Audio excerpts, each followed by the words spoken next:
Hey everyone, Joe D here. In the real world, different materials have different attributes associated with them. Different levels of friction and different density levels, different sounds, tons and tons of different properties that distinguish them from one another, even if they look similar. So as a game developer, you may ask yourself, how can I give these attributes to my materials in-game? And as with all things in video game development, there's a ton of different solutions. But the one we'll be covering today is something called a physical material. Materials in Unreal Engine 4 are the visual representation that we apply to a surface. We make it look like how we want it to look. A physical material can be assigned to any material and give it the specified attributes of the physical material so that other actors can use that information in-game. And today, we'll dive into how to make a physical material and apply it in-game and have it spawn different particles based on what we set it to. This is the basics of physical materials. So in order to teach you about physical materials, we're going to start a project from scratch like usual. We'll start with the first person template project. And when we create the project, we are going to need starter content for this one. So make sure that this is with starter content. Create the project. Since we imported starter content, we can go to this folder here, the materials folder, and see all of these pre-created materials that we can use. I'm going to use the material wood oak. I'll go ahead and apply that in our scene. And if we play in the editor, you'll see that I'm able to shoot the wood and shoot the walls, shoot these cubes, but nothing really happens differently depending on the material. What I want to have happen is when this projectile hits the wood, it starts a fire. When it hits anything else, it starts sparks. And that will be completely determined based on the material that is on the surface that I hit with my projectile. In order to change that, we'll have to go to our first-person projectile blueprint. So let's go ahead and open that. So just for learning purposes, we're going to get rid of everything that's happening off of the event hit, except for destroying the actor, because we'll still need that to happen. And when we hit something, we want to spawn an emitter at location. Go ahead and plug that in. And where do we want to spawn it? We can just use the hit location. Very easy.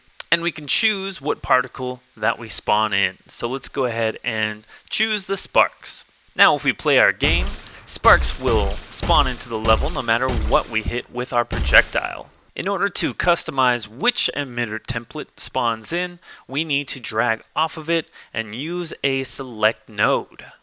Now we can choose what spawns in based on what we hit, but we need an index. And if you don't know, a select node will choose an option based on the index, and that will be the return value that's plugged into the input.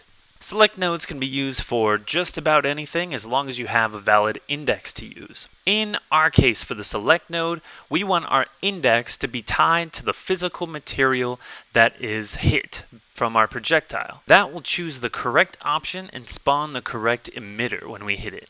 And in order to get information about the surface that we hit, we'll have to drag off of the hit reference structure and break that hit result. If we expand off of the break hit result, we can get the component that we hit and we can get our material. And from that material that we got from our component that we hit, we can get our physical material. And the last thing we'll need from our physical material is the surface type. And we can use the surface type as our index. We'll go ahead and plug that right into the index. So by default, the engine only has one surface type, the default surface type. And we can go ahead and add additional surface types based on what our needs are for our project. And we'll do that right now. We'll go ahead and minimize our blueprint. If we go to Edit and Project Settings, we can open that up, go down to Physics under the Engine tab, and if we scroll down, we will see the physical surface types. Obviously, the top one is the default one that's built into the engine. We'll go ahead and just add a wood type. So instead of none for the second surface type, we can go ahead and type in wood. And this is all we're going to need for this tutorial, just the two physical surface types. If you wanted to add more, you would add them here In the list, you can have a maximum of 64 custom surface types for your project. It's unlikely that you'd need any more since you can use one surface type for multiple different materials. At this point, we can exit out of the project settings. And if we go back to our first person projectile, we can go ahead and get rid of our old select node, drag off of the emitter template, select node again, and plug in the surface type for our index. And now we will have two, the default and the wood. If it's wood, we want a fire particle system to be spawned in. If it's the default, we want sparks to be spawned in. And at this point, if we play, it's still going to be sparks on everything because we haven't set any materials to our wood physical material. Let's go ahead and do that. We'll go back to our starter content, go back down to the wood oak that I selected earlier and put on this cube.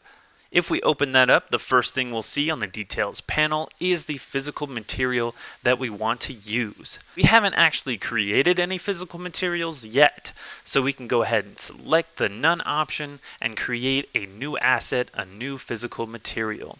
It's going to ask us where we want to save this asset and what we want to call it. We're just going to call it new physical material, put it in our content browser, and we'll use a common class. Now we have that new physical material asset assigned to our wood oak. If we go to our content browser and open the new physical material, you'll see that the default surface type is default surface type. All we have to do is go in here, change it to wood. Now one last thing we need to do is recompile our material to get those new settings from the physics material. Play, and if we shoot our wood, fire will spawn. If we shoot anything else, we'll get the sparks to spawn. Now you can do a lot more with physical materials, but that's really the scope of this tutorial, is to get different things to happen based on the surface that you hit with the projectile. And the beauty of physical materials is just how fast they work. You can drag and drop this material onto a couple random items inside of the viewport, and it'll work as expected. Now, when the projectile hits the wooden objects, the fire will spawn. If it hits anything else, we'll get the sparks to spawn. Ideally, you would want to use your own custom particle systems. Instead, we're just using the starter content for demonstration. And that is about it for our introduction to physical materials. Now that you can apply these physical materials, you should be able to make your own custom ones for maybe mud or sand, whatever the needs are for your own project. I really hope that you learned something during this tutorial. Don't forget to like, comment, and subscribe. I'm here to help you think like a game developer, so stick around for more videos like this.